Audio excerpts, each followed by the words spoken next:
Ang swerte naman ng Ginebra kay CJ Cancino. At Magnolia kumuha ng isang NBA caliber na former NBA Slam Dunk champion pa.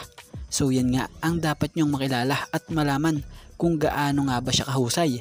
So bago nga natin talakayin yan, shoutout muna sa mga solid nating ka-teammate na sila JJ Sibum, Nestor Almodal, Dante Victor, Larry Lumibaw, and Juan Solige.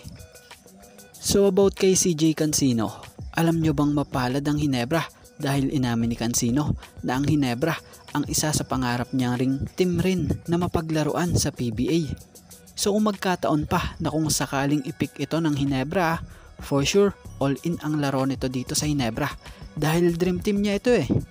Talagang mas pag-uusayan niya, pero sa bagay totoo namang magaling ito eh.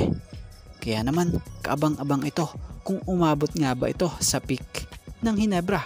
Pero syempre ang Ginebra pa rin sa huli ang magdedesisyon nito kung sino ang ipipik nila.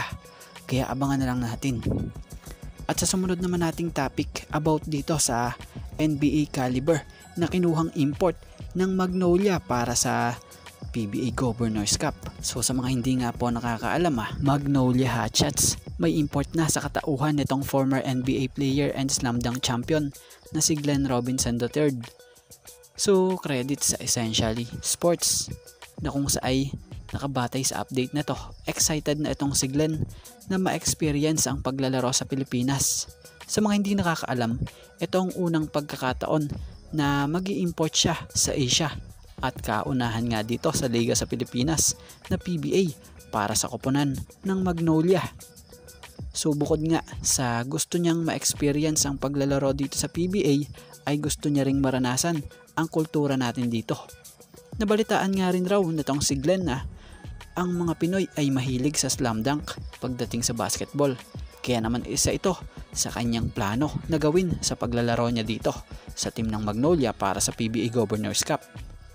Sa mga hindi pa nakakaalam, itong si Glenn Robinson ay isang NBA drafted by Minnesota Timberwolves bilang 40th overall pick sa second round taong 2014. Naging bahagi siya ng koponan ng Timberwolves, Philadelphia 76ers, Indiana Pacers, Detroit Pistons, Golden State Warriors, and Sacramento Kings sa NBA.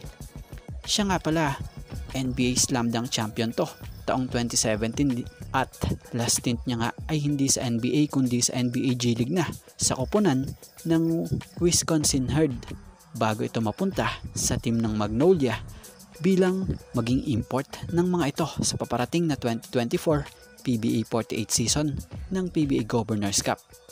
Siya nga pala, listed height ni Glenn Robinson III ay 6'6". May edad pa lamang ito na 30-year-old. So sa ngayon ito nga lang po muna ang ating sports pasada.